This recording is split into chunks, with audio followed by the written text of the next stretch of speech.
नमस्कार, आप देख रहे हैं न्यूज़ 7 हिंदी और मैं हूं आपके साथ अवंतिका। आइए एक नजर डालते हैं उत्तराखंड के मुख्य खबरों पर।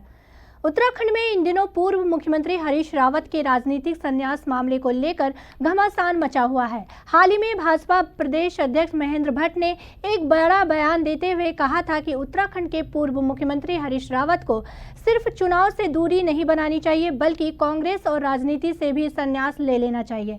इसके बाद से ही ये मामला राजनीतिक गलियारों में चर्चा का विषय बना हुआ है। तो वहीं उत्तराखंड में हरदा के संन्यास को लेकर हो रही चर्चाओं के बीच पूर्व मुख्यमंत्री हरीश रावत का जवाब भी आया है, सुनिए। मैंने जब जब चुनाव न लड़ने का फैसला किया विधानसभा का और चुनाव लड़ाया, कांग्रेस सत्ता में आई। 2007 हो, 2007 हो, किसी न किसी तरीके से सत्ता में आने की स्थिति में थे, लेकिन हमारी पार्टी ने कहा कि जनभावना भाजपा के पक्ष में है, हम जोड़ तोड़ से सरकार नहीं बनाएंगे। उस समय कांग्रेस का यही सिद्धांत था। आज तो देश में जोड़ तोड़ की नहीं, तोड़ तोड़ करके भी सरकारें बनाई जा रही हैं। ये आज का दस्तूर है और मैंने इसलिए ये फैसला किया। मैंने जब जब चुनाव न लड़ने का फैसला किया विधानसभा का और चुनाव देश के वीर सैनिकों के साहस, बलिदान और सम्मान को नमन करते हुए कांग्रेस ने देशव्यापी जय हिंद रैली निकालने की घोषणा की है। इसके लिए हल्द्वानी में जय हिंद रैली की तैयारियों को लेकर कांग्रेस के नेताओं ने अहम बैठक की।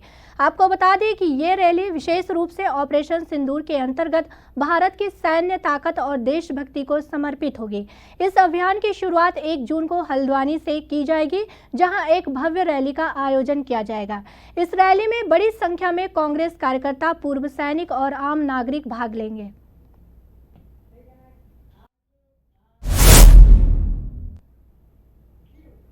राजधानी देहरादून में यातायात नियमों का उल्लंघन करने वालों के खिलाफ सख्त कार्रवाई की जा रही है। वरिष्ठ पुलिस अधीक्षक अजय सिंह के निर्देश पर चलाए गए पुलिस और सीपीयू के संयुक्त अभियान में कुल 130 वाहन चालकों के खिलाफ कार्रवाई की गई।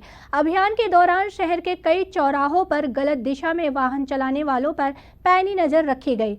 इस अभियान के दौरान गलत दिशा में वाहन चलाने वालों 60 वाहन चालकों के चालान किए गए। बिना हेलमेट के 20, ट्रिपल राइडिंग में 10 और यातायात के अन्य नियमों का उल्लंघन करने पर 35 वाहन चालकों के चालान किए गए। साथ ही नियमों का उल्लंघन करने पर 5 वाहनों को मौके पर ही सीज किया गया।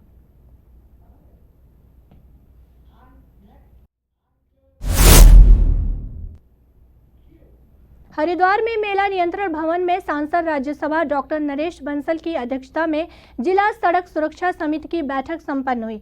इस दौरान जिलाधिकारी कमेंद्र सिंह ने राज्यसभा सांसद को पौधा देकर उनका स्वागत किया।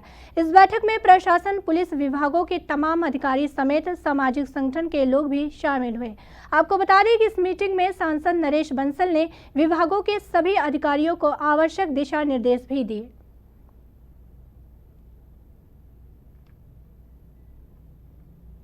सुरक्षा के संबंध में सरकार बहुत चिंतित रहती है, क्योंकि बुनियादी ढांचा बहुत बढ़ रहा है, सड़कें भी चौड़ी हो रही हैं, लेकिन दुर्घटनाएं भी बढ़ रही हैं। मासिक बैठक होती है जिला स्तर पर, 3-4 महीने में हम भी उस बैठक की अध्यक्षता करते हैं, सांसद भी। तो जनवरी के बाद आज मैं इस बैठक के लिए आया था। पिछले आंकड़ों में और अब के आंकड़ों में सुधार है, दुर्घटनाओं में कमी आई है, उसके लिए सबको मैंने बधाई भी दी है। लेकिन और समन्वय की ज़रूरत है, ख़ास तौर से जो विभिन्न विकास कार्यों के लिए सड़कें खोदी जाती हैं और वो फिर रिपेयर नहीं होती। होता क्या है कि पानी की लाइन ठीक करने के लिए जल संस्थान ने सड़क खोदी, तो गाली जल संस्थान को पड़ती है, जबकि जल संस्थान पैसा दे देता है नगर निगम को, अगर नगर निगम की सड़क है। सुरक्षा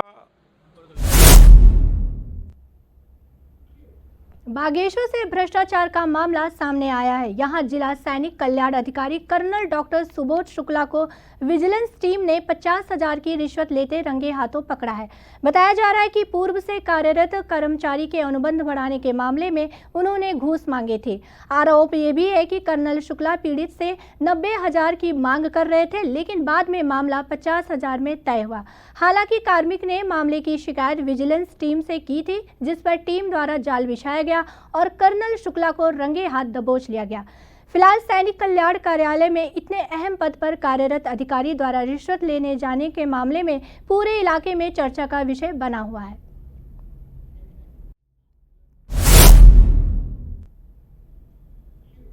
रुड़की में संपत्ति कर में वृद्धि के खिलाफ कांग्रेस कार्यकर्ताओं ने नगर निगम पर जोरदार प्रदर्शन किया।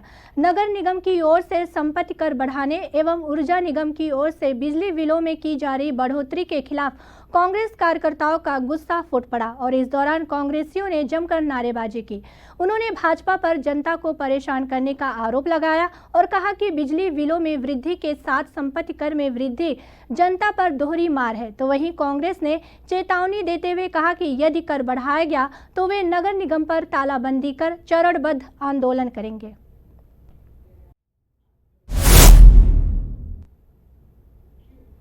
विकासनगर का हर्बर्टपुर चौराहा खुद ही हादसों का सबसे बड़ा कारण है, लेकिन अब हर्बर्टपुर चौक के हालात जल्द सुधरेंगे। इसके लिए नगरपालिका अध्यक्ष ने अधिकारियों के साथ मिलकर इस चौक के लिए सुधार योजना तैयार की है, जिसके तहत चौक में सेंटर बनाया जाएगा।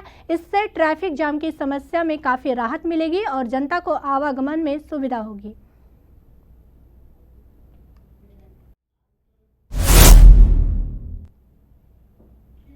उत्तराखंड में चारधाम यात्रा जारी है। इसी क्रम में आज हेमकुंड साहिब के द्वार भक्तों के लिए खुल गए हैं, जिसमें 4,500 से ज्यादा भक्त इस दिव्य पल के साक्षी बने। गुरु ग्रंथ साहिब को सतखंड से निकालकर दरबार में सुशोभित किया गया। इस मौके पर सुखमणी साहिब का पाठ किया गया, शबद कीर्तन हुआ और अरदास के बाद कपाट खोले गए। वहीं गुरुद्वारे को 7 कुंतल फूलों से भी सजाया गया है।